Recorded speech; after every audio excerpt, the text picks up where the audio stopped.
Hello and welcome to the Legal Loop, brought to you by Hybrid Legal.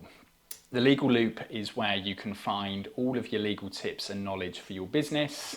And if you're interested in receiving regular updates, please go onto our website, which is hybridlegal.co.uk, and you can subscribe to the bi-weekly email update. And that will bring to you all of our latest interviews, podcasts, and blogs and articles that are there to help you with your business from a legal perspective. So there's lots of free stuff in there. Please do check it out. Today, I'm interviewing Pete Hoole from Cactus. Cactus are specialist growth advisors for the creative world, and Pete's going to tell us more about that in a moment. And I'm also joined today by our corporate solicitor, Leanne Consiglio. So Leanne heads up our corporate team. She's also a director at Hybrid, and she has done lots of deals over the years with helping business owners and leaders buy and sell companies. So you're in for a treat today with both Pete and Leanne. So let's get started. Pete, would you like to tell us more about obviously your background and what's kind of got you into buying and selling businesses with Cactus? Yeah, so the kind of the sort of shorter version, if you like, I was a CFO for an agency around 2004 to 2010 period. We went through a sales process and I became the group CFO for the company that acquired us. As you'll probably hear a lot when you talk to people about deals, we didn't quite finish our earnout, but that wasn't such a bad thing because Spencer, who was the MD at the agency, I was the CFO, we went off and formed a consulting business to help agencies kind of grow and scale. That came about from a period where there weren't many people like Spencer and I at that time who'd been through that process. And we had a really nice, what I call lifestyle business, consulting for agencies, going around visiting them once a month, attending board meetings. But along that journey, obviously some of them were on a journey to exit and acquire other businesses. So I ended up doing a fair bit of M&A whilst we weren't really an M&A firm, an out-and-out M&A firm, if that makes sense. So I called us an M&A firm in stealth at that point. But as we got more kind of experience of doing that over the years, we've done more transactions, we now formalised the offering to become more of an M&A practice, and we're doing that quite regularly now for clients. We're probably doing 8 to 10 transactions a year. Wow, and that's quite a lot, particularly in the current market. Yeah. And Leanne, tell us more about this famous word of due diligence. You know, for those in the audience that aren't perhaps familiar with a transaction and how to buy a business or how to sell one, just tell us what it means to you for due diligence. What does that actually mean? Sure. So due diligence from the buyer's perspective is like a verification process. You know, you've made an offer to acquire a business and you want to make sure that the business that you're going to acquire is worth the money that you've agreed to pay for it. So you're lifting up the car bonnet, you're looking underneath the lid and making sure that everything is as it should be. For the sellers, I think you should view it as the process which sets the scene for the transaction. You know, if you're organised, if your paperwork is up to date, you're giving the right impression to your buyer. If you are totally unorganised, you know, the buyer's going to take that into account in terms of how they approach you throughout the whole of the transaction. Sure. And Pete, what's if I was to say to you, you know, as a non-lawyer, for example, how would you describe due diligence? I always try and give people analogies. So if you can imagine buying a house and you know, you want to check that the house is worth the money you're paying for, you'd often have a survey. And there are various different types of survey, but imagine you're buying a very expensive house, you want to check everything, you're going to send in the surveyors, you're going to send in your builder friend to check various things. It's very similar when you buy a business. Imagine you're buying the business, you want to make sure that all of the clients at this agency have got contracts in place, and you want to make sure that the accounts they've sent you stack up and that the numbers work. You'd want to do that yourself. So sitting on the other side of the coin when you're selling, try and be empathetic to the buyer and think about what they want to look at. And as you rightly said, be organised, because from my experience, it seems that people sign off, we'll come on to the process probably, but they'll sign off something called an LOI, which is a letter of intent, which sets out the offer. Then they'll move into due diligence, and you'll probably find they'll do fairly strategic things to check your house in order in the first couple of weeks of due diligence, and they won't start the legal side until a couple of weeks after to make sure that your ducks are in a row, if that makes sense. Yeah, no, it does. And Leanne, have you got anything to add at all to that? I think probably one thing that sellers in particular would say about due diligence is that it's very hard. You know, because for most companies, they are trying to continue to run the business, keep their eye on the ball, deal with their lawyers, deal with their accountants, deal with their corporate finance people, and answer a million questions about the company that they're about to sell. So I think, you know, bear in mind if you're going through the process, it's not easy, but that's okay. Kind of everybody, other than people that have been through lots of acquisitions, do feel that it's a particularly difficult period of time. And on that point, actually, it'd be interesting to hear from you, Pete. Can you think of any specific examples where on the deals that you've worked on over the years, due diligence has really come into its own to either, you know, help a deal or perhaps change the buyer's perspective on the deal? Yeah, probably a couple. I mean, the funniest one I can think of is selling an agency a couple of years ago. They were kind of a 20 staff business, probably going to sell for 1.5 million, that kind of level. So a reasonable size transaction, not a huge amount. But the first thing that the seller asks for, well, one of the list of like top 10 requests was, you've got some fantastic brand names. Can you send over copies of the contracts? Because that's the sort of thing they'd be interested in. How long are the contracts for? What kind of financial value are there? And there are a number of clauses in there that give concern to acquirers, like change of ownership clauses they want to check for. And the reply I got back from the owner of the business sort of put the fear of God into me, really. He basically said, we don't really have contracts with clients. And I was like, okay. And he sort of emails, I know it's all word of mouth, handshake, my word is my bond kind of thing. And I just said, I don't think this is going to go through. Like, this is basically the main reason that this company are buying you is because they love your clients, and there's no way of verifying the actual the amounts that are in the contract and the financial benefit, etc. So that for me was, I always say that one as a kind of, it makes people chuckle when I say it, but at the time it wasn't funny at all. You know, when we had our agency, one of the things I was very keen on was written documentation for every deal. So there had to be a signed contract. We had all the POs. We'd have emails signing off various stages of work, and all got saved. And when we went into due diligence and the acquirers were looking at our client income and the revenue recognition around our contracts, it was very easy to say, well, here's the contract, here's the PO, here's an email from the client saying they're happy for this stage of work, it's been finished and they're happy. So that made life a lot easier. That was kind of, I'm saying that from my experience, sitting on that side of the fence. But I try and tell these stories to people when they're going through it or about to go through it, to kind of reassure them that it's going to be hard. It's going to be a tough period. As Leanne said, you know, you end up trying to run your business, and you know, business as normal is one of the phrases I always try and say between 9 and 5 when you're going through a transaction. But you know, when I was doing our due diligence, when we sold, when 5 o'clock came, it would be kicking into DD mode. Right, what haven't I tackled on the list today? Get that sent over. And it was a tough 6-week period. I'm going to make it sound scary, but it was 5 till 2 in the morning, 5 nights a week for about 6 weeks. I slept in the office 3 nights of the week to get it done. Yeah, and I bet that's a familiar sound for you, Leanne, because obviously what a lot of people don't take into account is obviously for you, Pete, in that case where you were the seller, long hours for you, but there's usually the unsung heroes in the background, which would be the legal team that are trying to make that particular point. I remember going for the completion meeting, which went on, it was a pre-completion meeting. I think it was final questions around due diligence. So we're in the lawyer's office at about 12 o'clock at night, and I think one of them said, oh, should we get some food in? And somebody came down from upstairs, and I was like, oh, hi. I was like, oh, who are you? Oh, I'm working on your deal as well. There's about 15 of us upstairs. I was like, wow, really? Didn't even realise. You know, I just thought it was us just carrying on, but no, it's a lot of work behind the scenes. So Leanne, can you tell us about a specific example where due diligence has played a really critical role in a transaction that you've worked on? Yeah, sure. There's probably a few.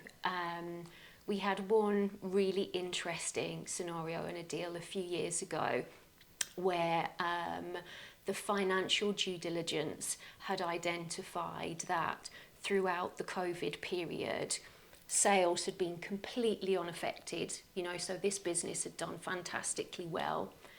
Yet in the legal due diligence, the seller had disclosed that all but 2 of the employees had been put on furlough, which, you know, seems... Sounds a bit fishy. I knew you were going to say that. you know, I knew you were going to say that. is a bit like, okay. And, you know, that is actually quite a difficult scenario to broach, because you've got to go to the seller in that situation. We were acting for the buyers, and basically say, you've told a little bit of a lie, haven't you? You know, and actually that has quite far-reaching implications in terms of tax and all of this kind of stuff. So that was really difficult in terms of you know, management of that process.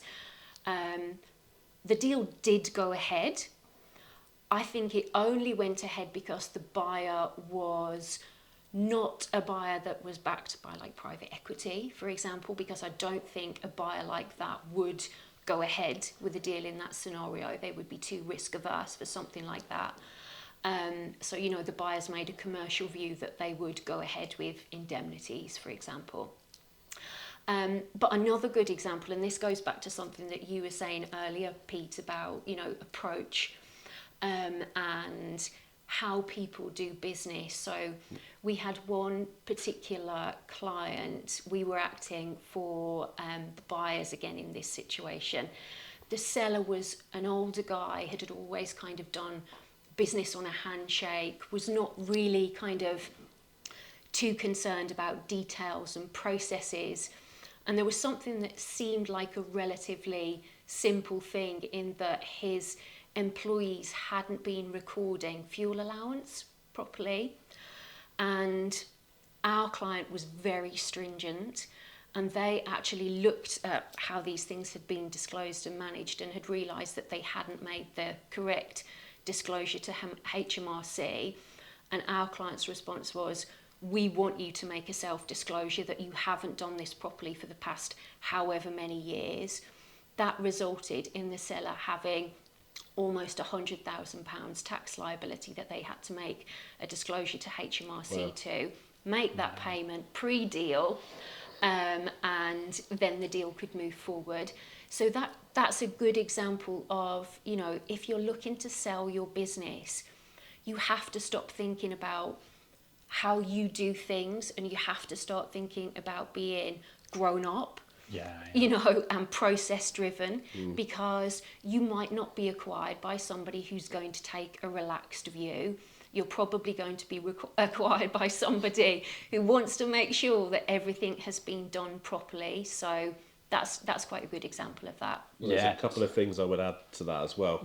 I mean, the first thing is that in the both examples there, you know, you gave examples of where kind of mistakes have been made, whether deliberate or not. In the second example, you could argue that, okay, well, there are certain tax pieces of legislation that are complicated, and people do fall foul of it, and they put their hands up. And I think that, you know, the legislation is there from HMRC to recognise people who have, you know, not deliberately misled them. It's a genuine mistake, which that may have been. I think potentially that's a complicated area. The former one, I was going to talk about, you said, you know, a due diligence process and how it had affected the deal. I mean, 9 times out of 10, due diligence it's a hectic period, but it's a fairly smooth process, and it helps build trust between the buyer and the seller. The buyer starts looking under the bonnet, as you described it, and they see that things are in order and there are systems and processes, and they go, do you know what, we made an offer for this business. We looked at the sellers, and we thought they're going to be good people to work with, and actually the due diligence is verifying that. But in that example there with the furlough fraud, I'm going to call it, effectively, it's, that trust is completely breached in that situation, because if that person is willing to, I mean, look, COVID times were interesting and perhaps desperate times for some people, but willing to do that, what would they behave like in an acquired business, and what else would you find in the due diligence? You start looking at the under the bonnet. So there's some interesting things there. And I think, to add finally, one of the things I wanted to get a point across today about due diligence was there's always someone who's looking for a promotion during the process. I don't know if you've ever heard me talk about this stuff before, yes, but it's a funny analogy. Every time we go into the process, always someone who is not the most senior person on the team, but not the most junior, either an accountant or a lawyer, who you could just see them, they're a little bit try hard. They'll be like a dog with a bone on a certain point. So most people who are quite experienced end up taking a view on things. You know, if there's a particular number in the accounts and there's some evidence and it seems that actually that kind of stacks up, but if there's someone who keeps asking and asking and asking, it is okay to say, I have answered this point. Let it go. Yeah, let it go. Yeah.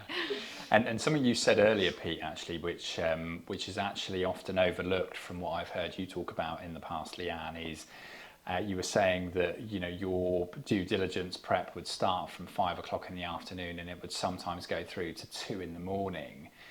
You've been doing your day job prior to that point as well and running the business. Yeah. How do you manage the pressure of going through due diligence and the transaction in general? So talk about stress management and how any advice you have for the audience that are going to be going through it soon, what they can do to try and manage that. Yeah, I think the circumstances of our sale were quite unique in that it was a time pressured period because the tax rules were going to change in the 7 weeks after the LOI went in. So it was, the due diligence period was probably a third of the time it should have been. Normally it should be stretched out over 3-4 months maybe. So that was the first thing. I think the other thing was we didn't realise that our acquirer were also selling at the same time to private equity. So they ended up asking lots of questions through the process that, like, wow, we don't have policies for this, that and the other. We're not ICI. We're like a 50-man agency in the middle of Hampshire. So there were things there that caught us out. And, you know, at the time I was a lot younger, so that helped. I think Red Bull had just come out as well in the UK, so that certainly helped with the late nights. But I think for me now, it's a lot of the things around due diligence are a bit more automated. I remember having us to hire a photocopier and get things manually scanned. Most accounting records are kind of in the cloud now, so that makes things a lot easier getting into data rooms, which is something a topic we should cover. Yeah. So that makes life a bit easier, and I think that, you know, if you set out in the LOI a reasonable time frame, then it doesn't have to be so pressured. Yeah. I think the other thing as well with us was that we were quite. I mean, a 50-person business is probably, still described as a small business under the Companies Act.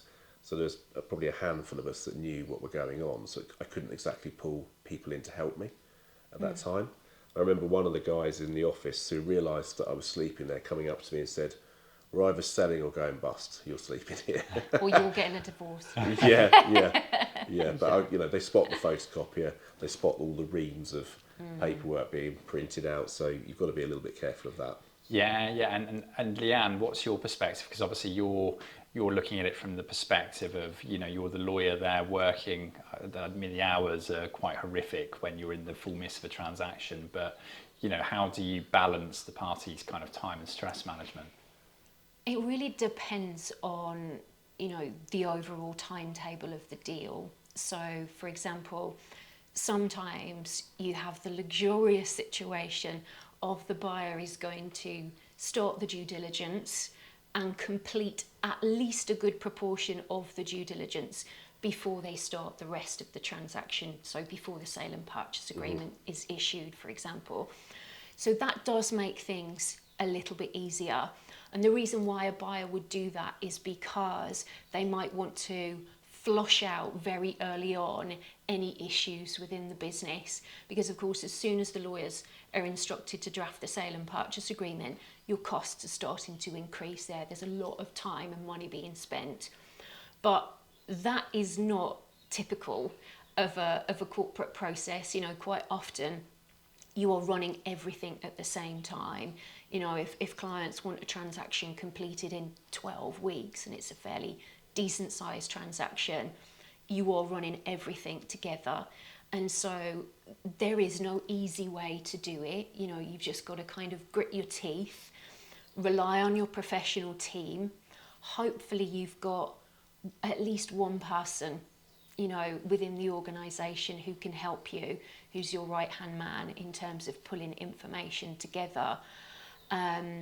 But yeah, unfortunately, there's no legal magic wand that's going to make it there's no shortcuts. a joy. Yeah, it is what it is. It's just hard. So tell me, Pete, who would you expect to see, you know, if you're an agency that's thinking of selling, what team do they need to have around them to help make that a reality? That's a great question, because we often talk about our M&A deal team.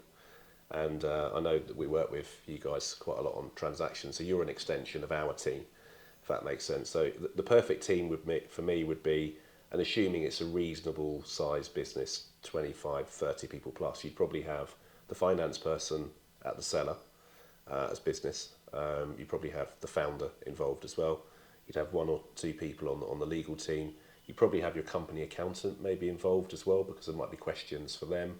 And certainly, you know, from our perspective, when we're acting for clients, we're on that team as well.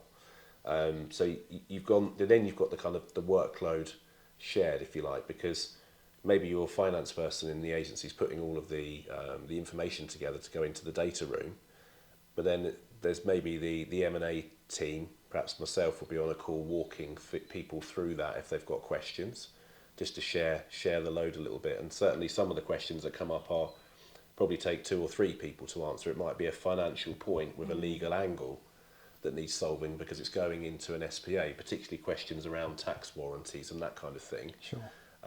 Where the lawyers, I'm sure you see this enough to be able to know the answers some of the time, but more often than not, it will need an accountant or a CFO to add some colour to it to help draft a point in an SPA.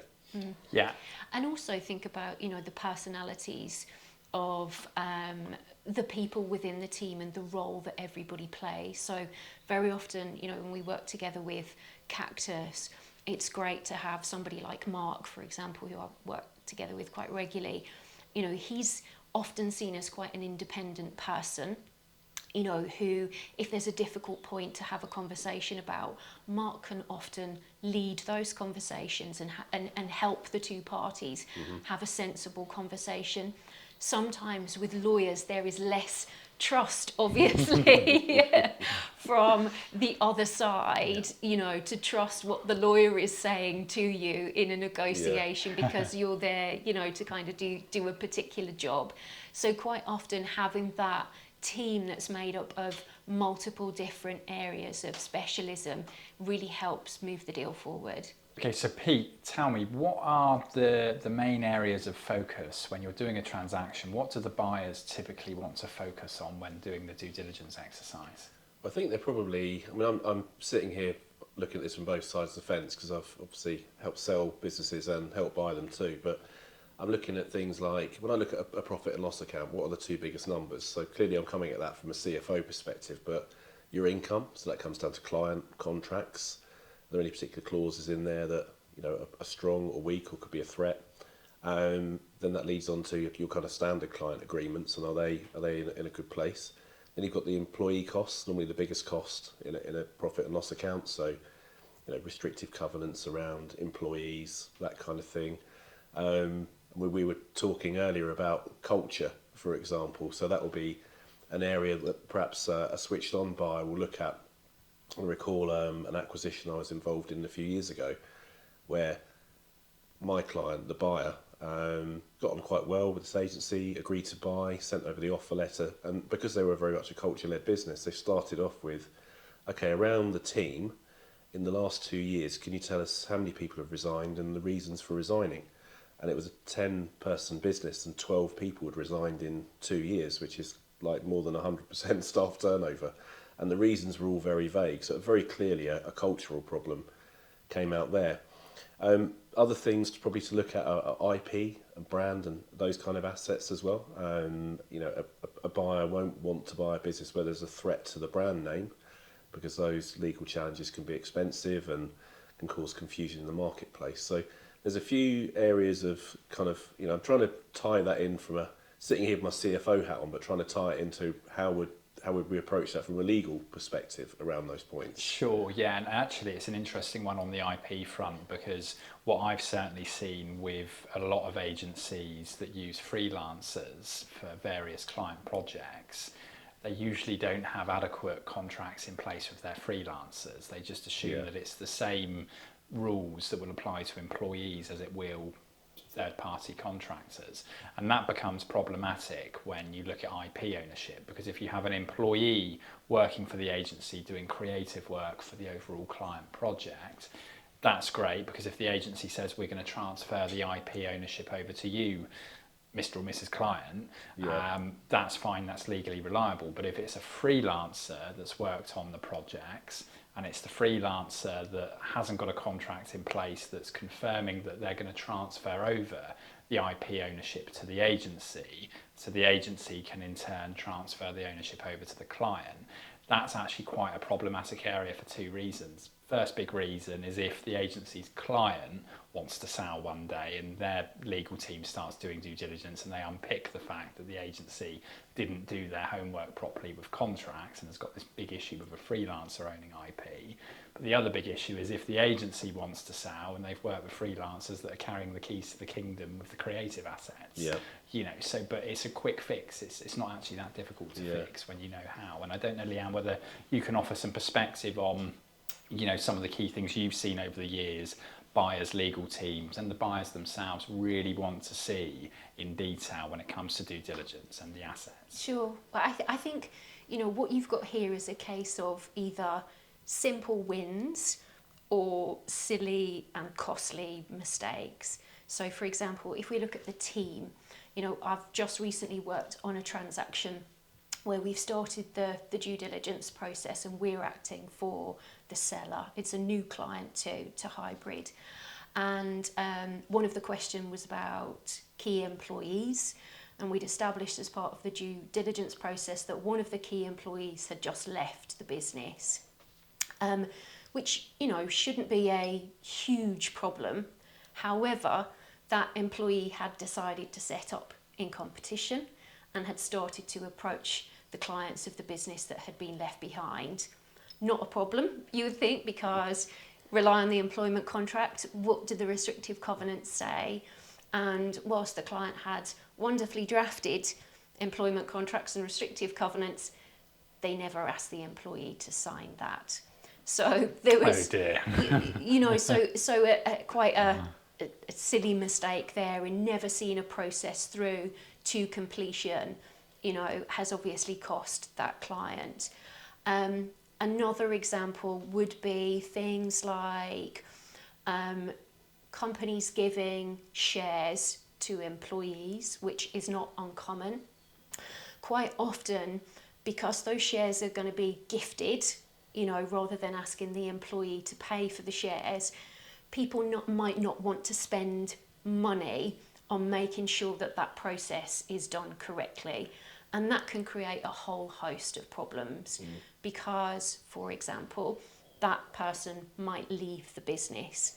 And if that person leaves the business as a shareholder and you haven't done anything to make sure that those shares come back and they come back at no cost, then you've got a potential argument and headache, you know, at the point of due diligence, because you've got to try and sort that out. And what happens in that situation is the employee, or, you know, the example that you gave of the freelancer, they realise there's this potential sale in the background and suddenly those shares or those intellectual property rights are worth a whole lot more than they were had you spent a little bit of money at the start in order to put the process in place properly. I was going to say, that's a huge can of worms, that shareholder point, because I've seen that a few times over the years where there are what I would describe as random minority shareholders of people who've got 5-10% and not no longer in the business. And that throws up tax issues. Should there have been a shareholder agreement in place with these people so you get it back? I mean, if someone said to me, I really want to incentivise my employees, I'd say the absolute best way to do that is an EMI share scheme, because that will be a proper share scheme drafted by a legal team. It will be tax efficient, and there will be clauses you can put in there that if the employees leave, then they're no longer members of the scheme. They're effectively bad leavers. They leave their rights to the shares on the table. The one thing that people do often forget, though, about EMI share schemes is that for the tax efficiency side to come into play, they need to be in place for 2 years. So these are if you're on a journey to sell and create some value, you need to be thinking about these things quite well ahead of time, which I think then ties into, if you're switched on you're thinking about looking after your employees by putting an EMI share scheme in place, and you understand that it's going to be a 2-year window before that's effective, then at the same time, why not have some of the other things looked at in the business as well, and really start getting these things in order before you get to that sale process? Sure. It's really important because, you know, as we probably all know, quite often people always have a friend down the pub. Oh God, yes. Yeah. And that friend down the pub is also, you know, a part-time solicitor, accountant, trusted advisor, you know, who's going to give all the people who are involved in the deal some advice about how it should play out. So what you've got to remember, if we go back to the example before of minority shareholders or shareholders who haven't been tied up properly, you as the founder might be desperate to sell. You know, it's your time, you want to exit, you want to do something new or sail off into the sunset.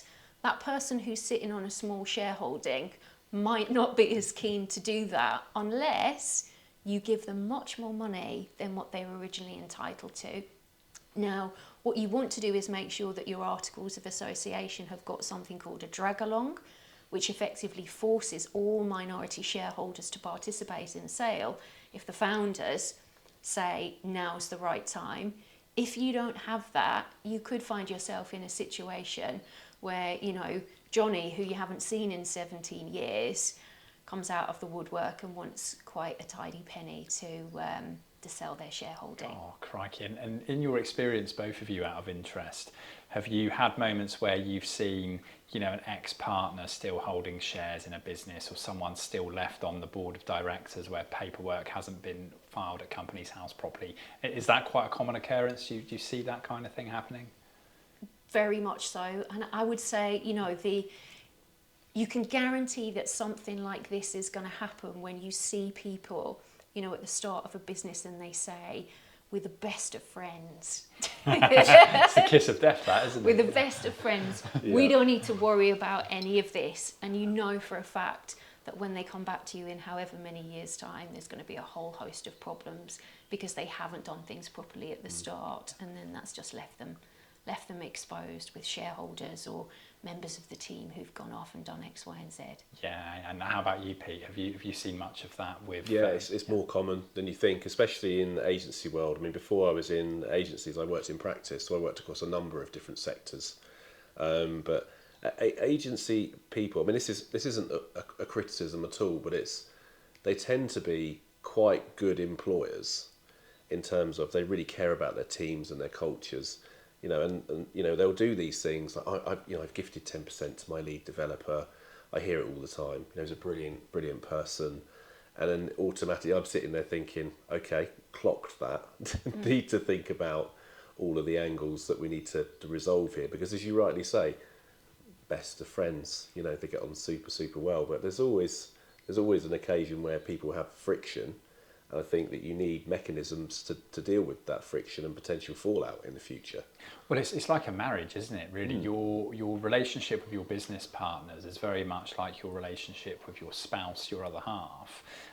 It's not always going to be plain sailing and perfect, is it? I mean, there might be people out there that do have that, and fair enough. But I think in most cases, you know, with personalities and relationships, and particularly when there's a lot of pressure at various different points of the business, you know, that can bring out different sides of people. And also, let's face it, we went through COVID not so long ago. That was a massive thing for a lot of us, and it caused a lot of us to reflect on what we want from our lives. And sometimes your direction and where you want to go naturally changes. Yeah. And if you've not planned for that with your business, that can sometimes create issues as well, as you've both seen over the years. Yeah. So I welcome both your thoughts on why a lot of businesses and agencies in particular, it seems, they tend to leave the lawyers to the last minute.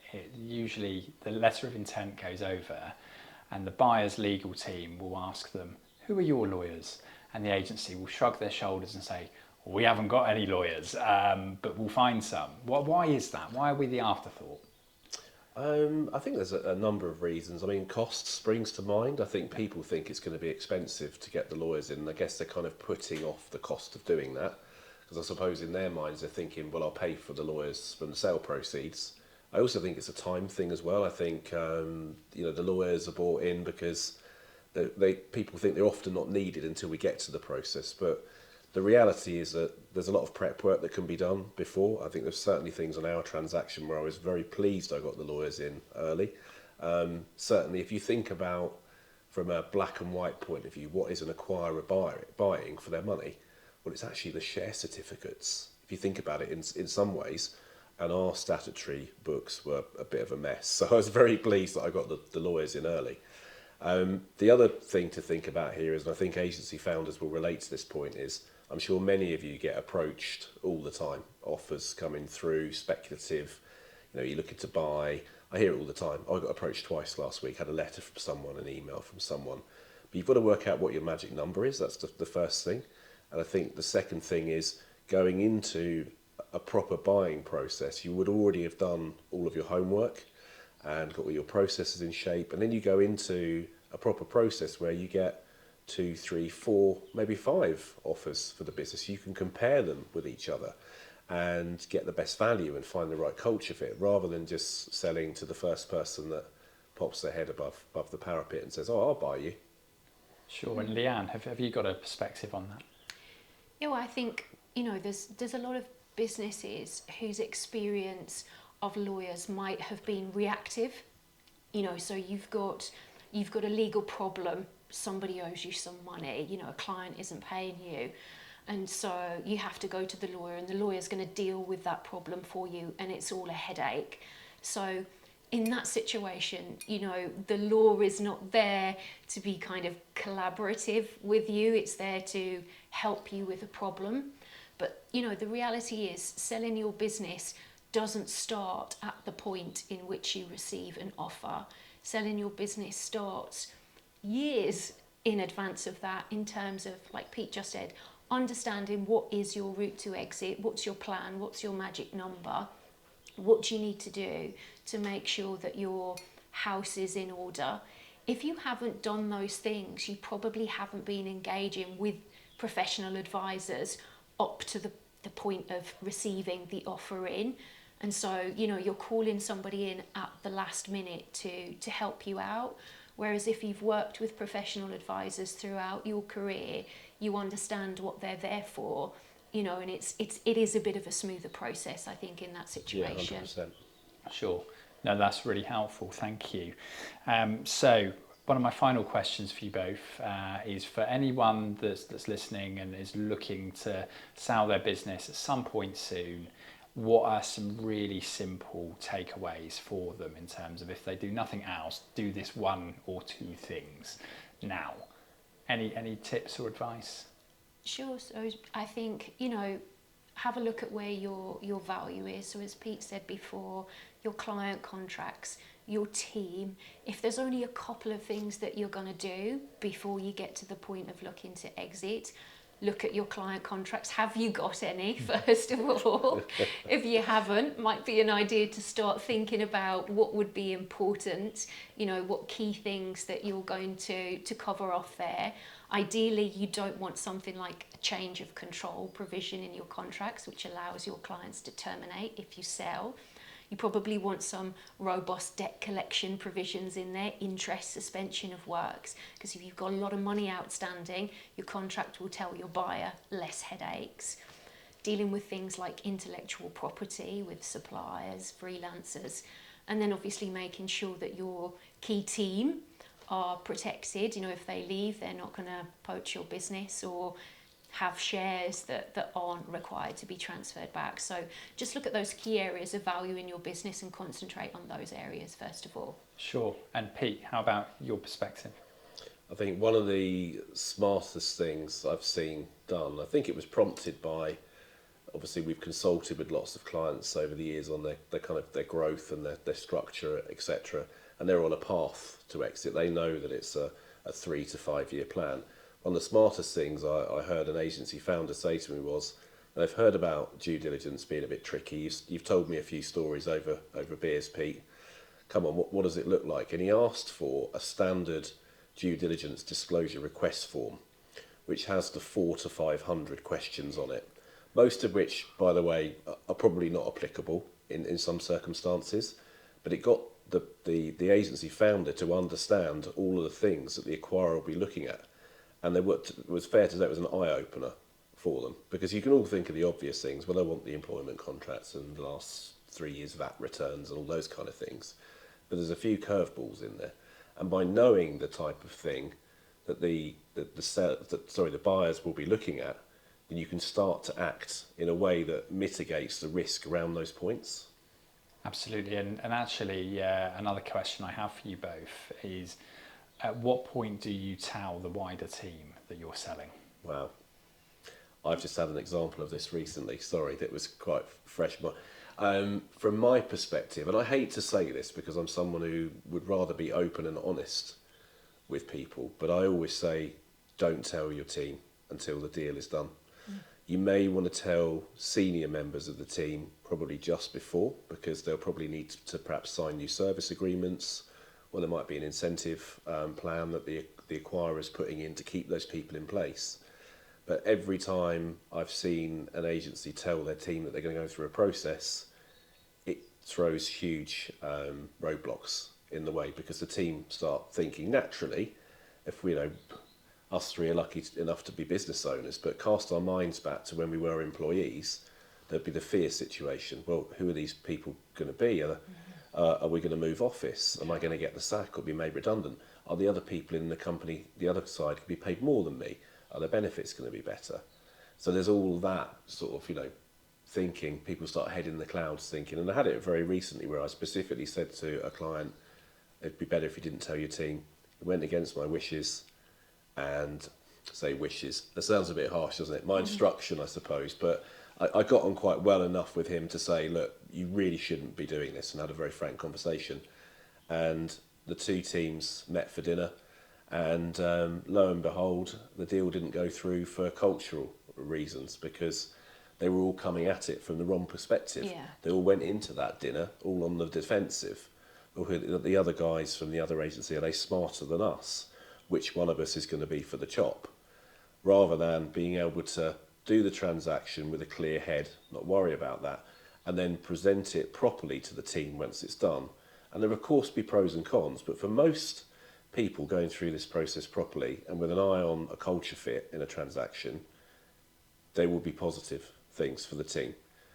We've been acquired now. Okay, what does that mean? Well, the other side, their benefits package is better, and it's going to be we're all going to be brought on par with everybody else. They've got international offices. They've got more exciting brands. There's more career prospects for you. It's going to be a better name on your CV now. So there's generally lots of positive but people only think about the negatives generally. Yeah. And of course, once the team have been put on notice in that kind of situation where a deal doesn't go through, your team then knows you're looking to sell. So what do they do with that information? Do they decide to jump ship before you get to that point, because actually they would rather work for somebody who they've chosen than somebody who's thrusted upon them? So you could have a situation where the team have been told the deal doesn't go through, and then key members of your team decide, panic, I want out, I don't want to be part of an acquisition, a merger, and so I'm going to go and look for employment elsewhere. And that's a big problem. Yeah. One of the other things to add on this is, I think the most important thing is I would stress, please, try not to tell the team, because I think it creates more problems than it does sort of more positive things through the process. But have a vision, have a strategy, have goals that are all aligned. The business and the team goals are all, the objectives are all in alignment. Because what I have seen is the opposite of this, where I once was introduced to an older guy who'd been running a fairly successful agency for years, but struggling with his leadership team and retaining, it was a 90-person agency, so fairly big. But everyone who was leaving was saying, the guy's 62, there's no succession plan. He's obviously at some point going to retire or sell. We'd rather take control of our own destiny. So he hadn't addressed it, the succession point, and hadn't really set the vision. So that, those are the kind of things that I'd like people to be thinking about all the time, is setting vision. But as you get older, it's something that I think there needs to be more clarity around it. Yeah. Because that business then went down to 50 people not long after that, and there was a bit of a there was an MBO in the end. The management team came in and bought out the exiting founder, but it was a rebuild process after that. Yeah. And of course, most deals now, it's very rare to get all of the exit value, all of the money off the table in one go. Usually there's an earn-out period. I've never seen it all in one go. Yeah, so Insolvency. buy or sell. Yeah, maybe. Yeah.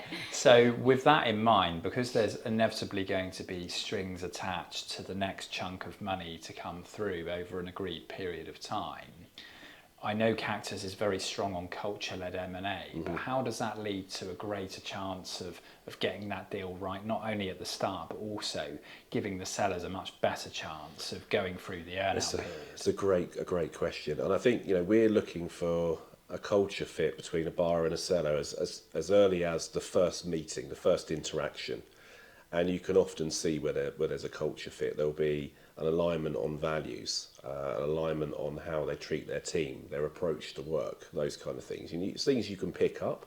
It's quite an intangible thing to measure, but you can see it. And I think the reason why we're big fans of the culture fit over, I don't want our sales pitch to ever be, we'll get you the best price. I mean, it should be a given that we'll maximise value for clients. But the most important thing is about having a great culture fit, because if there is a good culture fit, and there are problems during the deal process, if you've got a great relationship between the buyer and the seller, they'll iron these things out, the deal will go through. And equally, as you rightly said, you don't get all your money on day one. There's another tranche after year 1 or year 2 or year 3 or whatever. And if you get on, the buyers and sellers get on, you've got more likelihood of completing your journey and actually getting the rest of your money. I think that the common thing that people think about earnouts is, I always hear the really bad stories. Yeah. But actually, we did an event recently where it was called Why Earnouts Work. Or it was 4 exited founders on the stage talking about their successful earnouts. And the one common thing between all of them, and this came out on the night, but I knew it because I knew these people quite well, was their great relationships they had with the acquirer, built on shared values, a culture fit. Yeah. And in one of those cases, I sold a business. It was actually during COVID. And the guy had a 2-year earn-out, completed the earn-out successfully. He now heads up M&A for the group business.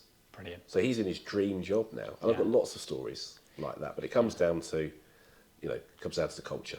And it's a highly personal thing, isn't it? If you think about most owner-managed businesses, that's their baby that they've started and they've grown, and they'll have a strong bond usually with their team and with their clients, and to let go of that and hand the keys to somebody else. Agency world is full of founders who would, it sounds a bit over emotional to say they would die for their teams, but they really do give a crap about their teams. And I think most of the people we speak to would say, I want to be able to look them in the eye when this transaction goes through and be honest and say this is a great deal for everybody. Yeah. Rather than looking at their team in the eye and then just speeding off in their new Ferrari around the corner and avoiding the awkward conversation because they haven't done the right thing by them. Yeah. 2 years for an earn-out period will feel like a lifetime if the cultural fit isn't right, because the buyer is going to be breathing down your neck, watching you. You feel like that's what's happening, and that if you don't perform, they can rely on a bad leaver provision, for example, which effectively allows them to terminate you, and the earn-out stops. So culture is really important. Right, but that's all my questions. So I hope you've enjoyed this episode. Thank you so much, Pete, for obviously all of your contributions today. I'm sure hopefully the audience have found that useful, and the same for you, Leanne, as well. Obviously, it's unusual to get you here. Usually your head is down in a transaction. So thank you for being here and sharing your insights. If you do have any questions for us, please don't hesitate to get in contact, and do stay tuned for more episodes. Thanks for listening.